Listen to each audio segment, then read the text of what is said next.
السلام عليكم ورحمة الله وبركاته. ازيكم يا ابطال؟ عاملين ايه؟ بتكونوا بخير. قبل اي حاجة ما تنسوش تصلوا على النبي عليه افضل الصلاة والسلام، وتعمل لايك واشتراك عشان في الفيديوهات الجديدة في اسرع وقت. ورمضان كريم علينا وعليكم يا رب. والنهارده معانا مقارنة لولوش ولايت، مش من غير ما نطول عليكم فلنبدأ.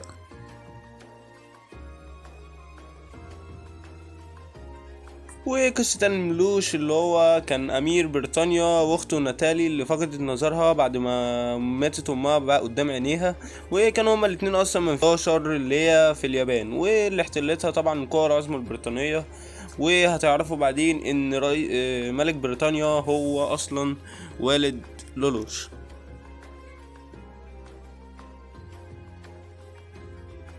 شخصية لولوش بقى ان هو اسمه الحقيقي لولوش الاسم ده يا جدعان، بس بعد نفيه بقى اسمه لولوش لامبورج. وكان لولوش امير ال11 في الامبراطورية البريطانية، وكان قائد مؤسس الفرسان السود، وكان نائب رئيس مجلس الطلبة في اكاديمية اشفورد.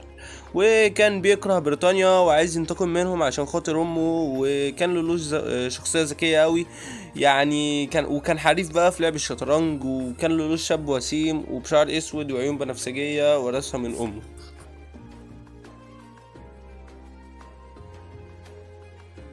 وطبعا دور لولوش في الانمي كان مهم جدا جدا، ومن بدايته بقى، من بداية عزله لليابان هو واخته، لحد ما كان بقى عايز ينتقم من الامبراطورية البريطانية. وبعد كده اخد قوة عين الجي اي عشان يدمر بريطانيا، وفك اسر المنطقة 11 اللي في اليابان. طبعا الليلة دي كلها فلولوش مهم طبعا في الانمي.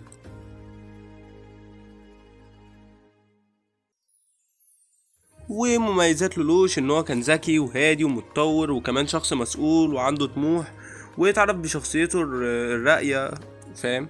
وكان بيعرف يلعب بأعدائه حرفيا، وكان كل خططه ذكية ومميزة، وكان عنده قدرة على التنبؤ برد فعل أخصامه اللي جاية، فاهم يعني؟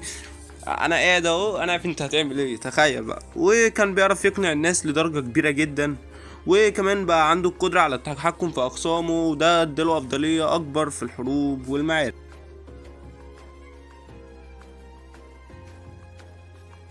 وعيوب بقى شخصية لولوش إن هو كان ضعيف من الناحية البدنية، وقوة جياس الخاصة بيه كانت بتعطيه قوة الطعن مرة واحدة بس، فده كان يعتبر نقطة ضعف.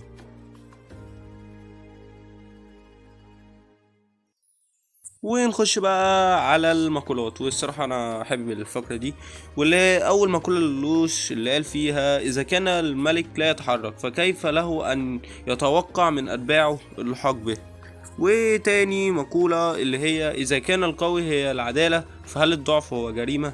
وتالت مقولة اللي هي: حتى أهزم الشر يجب أن أصبح الشر الأعظم، ودي مقولة صح 100%. ورابع مقولة اللي هي بتقول: لا يمكنك تغيير العالم بالكلمات المنمقة فقط. وخامس مقولة: من يطلق النار فهو من يستحق أن يطلق النار عليه. والمقولة الأخيرة هي: قوة الحب كفيلة بتغيير العالم لأننا مستمرون بقوة قلوبنا. يا جماعة وربنا اللوش بيقول عظمة.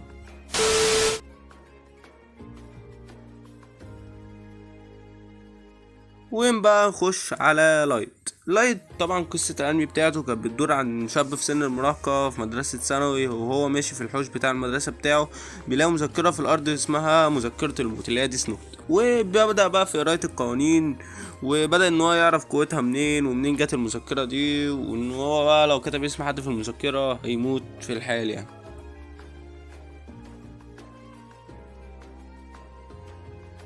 تعريف بقى شخصية لايت اللي هو اسمه ياغامي لايت، وطالب في الثانوي عنده 18 سنة، كان أذكى طالب في بلاده، وكان شاب خلوق، وكان حريف جدا في لعب التنس، وما كانش بيحب الجرائم اللي بتحصل في البلد، وكان بيتمنى ان هو يخلص خالص من الجرائم دي.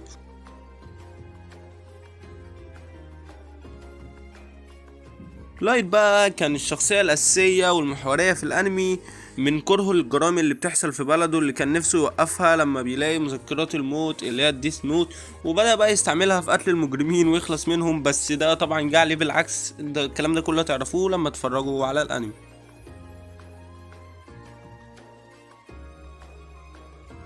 وطبعا ميزته ان هو كان شخص ايجابي، وكان شديد التركيز وهادي جدا، وكان شخصيته قوية والباردة، وقوة محفزته بيخلوه مميز جدا عن اي حد. وسلبيات شخصيته ان هو كان لئيم ومش بيهتم لحد وكان متسرع قوي قوي لدرجة كبيرة يعني.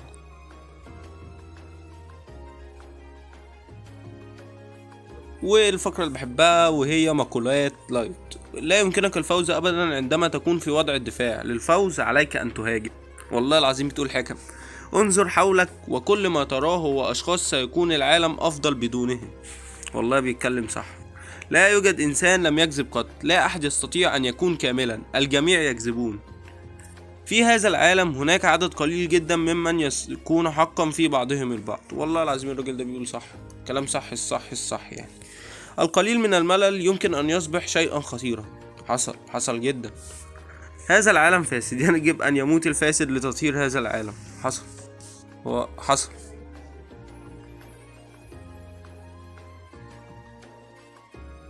الحته بقى اللي انا بنتظرها كل حلقه وهي تقييمي للشخصيتين. انا بدي لولوش 9/10، وبدي لايت 9/10 برضو، لان هما الاتنين جامدين بصراحه ومش عايز اظلم حد فيهم. وبس كده تكون خلصت حلقه النهارده. ما تنساش بقى اللايك والاشتراك وفعل زر الجرس عشان توصلك الفيديوهات الجديده. وسلام.